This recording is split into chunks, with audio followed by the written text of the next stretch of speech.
आप सभी को जय माता दी और महारानी सब अच्छा करे। और आज के इस दिन पर हम यहाँ जंतर मंतर पर हैं। सबसे पहले तो मेरी संवेदनाएं पहलगाम में जो हादसा हुआ है, जो बहुत ही दुखद और जिसे कहते हैं क्रूर हादसा हुआ है, उन सब के परिवार वालों को महारानी भगवती सांत्वना दे, उनको आशीर्वाद दे कि उन्हें इस दुख से लड़ने की ताकत मिले।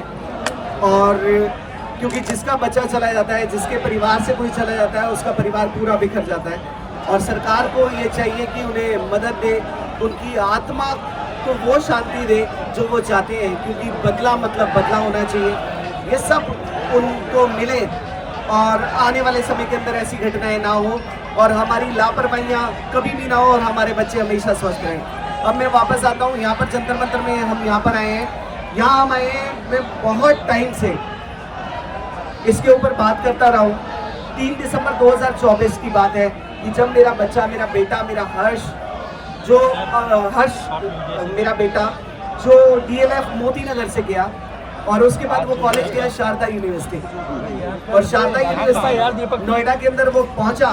उसके बाद वो मुझे मिला रात को 10:30 बजे मृत अवस्था के अंदर, कार के अंदर, और इतनी संदिग्ध मृत्यु है में मिला है कि जिसको मैं बयान नहीं कर सकता। दर्द है, केवल दर्द है।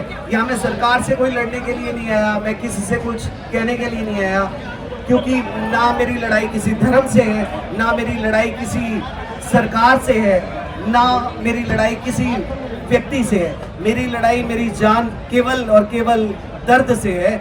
और इस दर्द से मैं नहीं, पता नहीं कितने लोग लड़ रहे हैं, और बस इस दर्द से लड़ रहा हूँ। बस इस दर्द को हराना चाहता हूँ और इस न्याय व्यवस्था से, इस योगी सरकार से, इस दिल्ली सरकार से, इस भारत सरकार से और अपनी न्याय प्रणाली से इतनी सी डिमांड करता हूँ कि केवल और केवल आप मेरे बच्चे की ना इन्वेस्टिगेशन सही तरीके से करवा दीजिए। आप इन्वेस्टिगेशन करवा देंगे, बाकी सब कुछ दूध का दूध और पानी का पानी हो जाएगा। कौन बचा रहे हैं, कौन से पुलिस वाले गड़बड़ कर रहे हैं, कौन से लोग बीच के अंदर आ रहे हैं, इन सब की अगर एक अच्छे तरीके से इन्वेस्टिगेशन हो जाएगी तो बहुत सारे करप्ट लोग इसके अंदर पकड़े जाएंगे। बहुत गंद जो जिन्होंने किया है, जो बच्चों को ऐसे ही खा रहे हैं। मैं अभी भी बीच में बोल रहा था कि अब बूढ़े नहीं मरते, मैंने बूढ़ों को मरते हुए नहीं देखा। आजकल जवान बच्चे जा रहे हैं, किसी को बताते थे क्या हो गया, किसी को बताते थे क्या हो गया, लेकिन मेरे बच्चे के साथ साजिश हुई है। और मतलब साजिश हुई है। 6 फुट का मेरा बच्चा था, सामने से औकात नहीं है किसी को कि कोई उसे हाथ भी लगा जाए। मैं दोबारा से कहता हूँ, अगर आप उसे देखें, अगर 10 लोग भी सामने हो तो एक एक करके नहीं, इकट्ठे के अंदर ही वो जमीन के ऊपर उनकी नाक रगड़ देता। बट उसके साथ जो साजिश हुई है वो किसी भी बच्चे के साथ ना हो, किसी के साथ भी ना हो। वो दर्द हमें तोड़ चुका है। इस दर्द से अगर राहत दे सकती है तो भारत सरकार दे सकती है, और अगर ईमानदारी के साथ हमारा पुलिस प्रशासन, हमारी न्याय प्रणाली अगर ये काम करे तो यकीनन गंदे लोग सामने आएंगे, क्योंकि गंदे लोग अगर पकड़े जाएंगे तो किसी दूसरे बच्चे की जान बच जाएगी। और मैं यहाँ पर भी इसीलिए हूँ कि दूसरे किसी हर्ष के साथ ऐसा कुछ ना हो। बस जय माता दी आपको कहता हूँ, किसी बच्चे के साथ ऐसा ना हो। और इसके लिए अब हमने हर्षी वेलफेयर फाउंडेशन की स्थापना की है, और ये हर्षी वेलफेयर फाउंडेशन हर उस माँ बाप के साथ होगा, क्योंकि मैं हमेशा कहता हूँ कि दर्द को वही समझ सकता है जो दर्द को झेल सकता है। कुंडली के अंदर जब मैं बात करता हूँ तो मैं ये कहता हूँ कि दुनिया में सबसे ज्यादा कुंडली मैंने बनाई है, मेरे आसपास भी किसी ने नहीं बनाई होगी। दुनिया के जितने एस्ट्रोलॉजर मिल जाएंगे, अकेला मैं खड़ा होऊंगा तो मैंने सबसे ज्यादा कुंडली बनाई है। और अब बात कर, इसलिए मैं कुंडली में बहुत ज्यादा बोलता हूँ। लेकिन अब बात करूँगा दर्द की, तो दर्द भी मेरी जान, मैंने इतना झेला है कि इस दर्द को मेरे से ज्यादा कोई बता नहीं सकता है। जिसके बच्चे चले जाते हैं, जिसका परिवार चला जाता है, उसी को पता होता है। जिसके बच्चे चले जाते हैं, जिसका परिवार चला जाता है, इस दर्द को वही जान सकता है। तो इसी के लिए हर्षी वेलफेयर फाउंडेशन बनाया गया है, जिसके अंदर हम उन सभी बच्चों के लिए खड़े होंगे जो बच्चे अचानक से लापता हो जाते हैं। अगर अभी मैंने बीच में रिपोर्ट्स निकाली है, खाली दिल्ली की रिपोर्ट निकाली है, ये मेरे सामने है। ये वो रिपोर्ट्स हैं जो कि डेली बेसिस के ऊपर है, जो रजिस्टर्ड हो चुकी है मिसिंग केस की।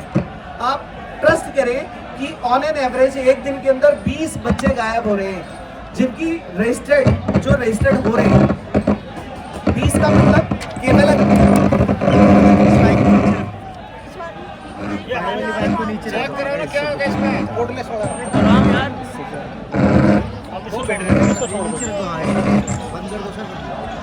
20 का मत ये नहीं चल रहा सर ये कैमरे की है सर, कैमरे की। ठीक है।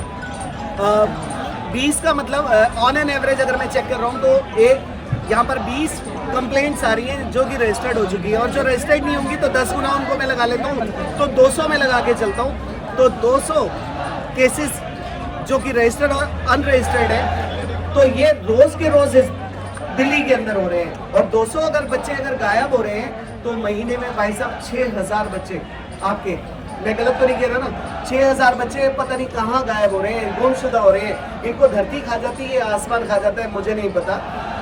जिसका बच्चा चला जाता है, मैंने अभी बीच के अंदर इस दर्द को देखा है, बहुत अच्छे से झेला है इस दर्द को।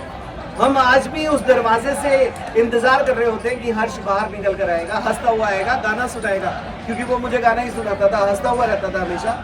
तो जिनके बच्चे गायब हो गए, मुझे तो पता लग गया कि मेरे बच्चे के साथ क्या हो गया, लेकिन जिनके बच्चे गायब हो गए उनकी एक आशा होती है कि नहीं यार मेरा बच्चा आएगा। हर माँ जब भी दरवाजा नॉक करता होगा कोई, तो भागकर सबसे पहले उसकी माँ जाती होगी कि नहीं यार मेरा बच्चा, वो क्या पता मेरे बच्चे ने वो कुंडी खड़काई हो। लेकिन वो बच्चा आता नहीं है। कुछ आते हैं टूटी हुई हड्डियों के साथ, कुछ आते ही नहीं है। तो पारस परिवार चैरिटेबल ट्रस्ट और हर्षी वेलफेयर फाउंडेशन, अब हम उन बच्चों के लिए काम करेंगे, क्योंकि मेरे लिए तो सारे के सारे हर्ष हैं।